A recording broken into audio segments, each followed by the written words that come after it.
ಬೆಳೆಸ್ತಕ್ಕಂಗೆ ಈ ಸ್ಥಿತಿ ಕತ್ತು ನೋವು ಮತ್ತು ಭುಜ ನೋವು, ಸ್ಪಾಂಡಲೈಟಿಸ್ ಸಮಸ್ಯೆ ಇವರಿಗೆಲ್ಲ ಬಹಳ ರಿಲ್ಯಾಕ್ಸೇಷನ್ ಕೊಡುತ್ತೆ. ಒಂದು 3-4 ನಿಮಿಷ ಇದರಲ್ಲಿದ್ದರೆ ಒಂದು ಅರ್ಧ ದಿನದವರೆಗೂ ಅವ್ರಿಗೆ ನೋವು ಬರದೇ ಇರ್ತದೆ. ಭಾಳ ನೋವಿದ್ದವರಿಗೆಲ್ಲ 1 ಗಂಟೆ ಮಾತ್ರ ಆರಾಮಾಗುತ್ತೆ. ಮತ್ತೆ ಈ ಕೆಲಸ ಬೇಕನ್ಸುತ್ತೆ. ಈ ಕೆಲಸ ಮತ್ತೆ ಮತ್ತೆ ಮಾಡಿದಾಗ ಹೆಚ್ಚು ಲಾಭ ಆಗುತ್ತೆ. ಇದಕ್ಕೆ ಪ್ರತ್ಯೇಕವಾದ ಹಗ್ಗಗಳು ಇದೆಲ್ಲ ಬರುತ್ತೆ. ಆದರೆ ನಾನಿಲ್ಲಿ ಇರೋದನ್ನೇ ಬಳಸ್ಕೊಂಡು ಮಾಡಿಸ್ತಾ ಇದ್ದೀನಿ. ಅದರಲ್ಲೂ ಲಾಭ ಇಲ್ಲ. ಸೊ ಅದರಿಂದ ಭಾಳ ರಿಲ್ಯಾಕ್ಸ್ ಅನಿಸುತ್ತೆ. ಒಂದು 20-30 ಸೆಕೆಂಡಿಗೆ ರೂಮ್ ಬರೋಕ್ಕೆ ಶುರು ಆಗುತ್ತೆ. ಸೊ ಅದೇ ಆಸನದಲ್ಲಿ ಉಳಿಬೇಕು ಅಂತ ಭಾಳ ಕಾಣಿಸ್ತಾ ಇರುತ್ತೆ.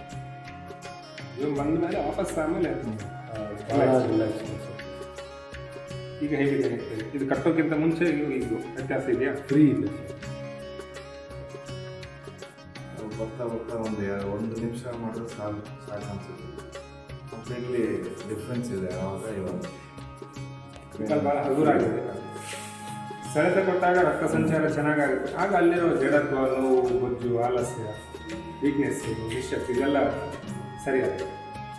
ಈ ಕೆಲಸ ಒಂದು ಸರಿ ಮಾಡಿದ್ರೆ ಅರ್ಧ ದಿನನೋ ಅಥವಾ ಬಹಳ ನೋವಿದ್ದವರಿಗೆಲ್ಲ 1 ಗಂಟೆ 2 ಗಂಟೆ ಆರಾಮಿದೆ.